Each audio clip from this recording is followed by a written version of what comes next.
ভয়াবহ বিমান দুর্ঘটনা নেপালে। অবতরণের সময় রানওয়ে থেকে ছিটকে গেল যাত্রী বোঝাই বিমান। রানওয়ে থেকে প্রায় 200 মিটার দূরে গিয়ে পড়ে উড়ানটি। তবে শেষ পর্যন্ত বড়সড় ক্ষয়ক্ষতি হয়নি। নিরাপদে উদ্ধার করা গিয়েছে বিমানে থাকা 55 জন যাত্রীকে। শুক্রবার রাতে নেপালের রাজধানী কাঠমান্ডু থেকে ভদ্রপুরের দিকে রওনা হয়েছিল বুদ্ধ এয়ারের একটি বিমান। মোট 50 জন যাত্রী ছিলেন ওই উড়ানে, ছিলেন 5 জন উড়ান কর্মীও।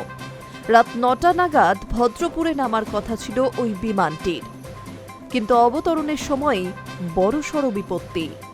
রানওয়েতে নামার সময় প্রবল ঝাঁকুনি দিয়ে আচমকাই পিছলে যায় বিমানের চাকা। ফলে রানওয়েতে সঠিকভাবে বিমানটি নামতে পারেনি।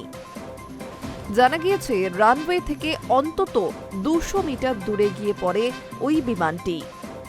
ওই রানওয়ের পাশেই ছিল একটি খাল। পিছলে গিয়ে ওই খালের দিকে চলে যায় যাত্রী বোঝাই বিমান। তবে খালের একেবারে ধারে এসে বিমানটি থেমে যায়, যার জেরে বড়সড় দুর্ঘটনা এড়ানো গিয়েছে।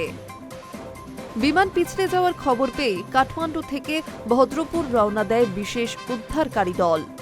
সুস্থ অবস্থায় উদ্ধার করা হয় বিমানে থাকা প্রত্যেক যাত্রী এবং উড়ান কর্মীকে। কারো কোনো ক্ষতি হয়নি বলে জানিয়েছে বিমান সংস্থা। বুদ্ধ এয়ারের তরফ থেকে জানানো হয়, এই দুর্ঘটনার জেরে অন্য বিমান চলাচলে প্রভাব পড়েনি। কেন এই দুর্ঘটনা ঘটল সেটা খতিয়ে দেখা হবে, পরীক্ষা করা হবে ওই বিমানটিও। প্রসঙ্গত, এভারেস্টের দেশে বিমান দুর্ঘটনার সাংঘাতিক ইতিহাস রয়েছে।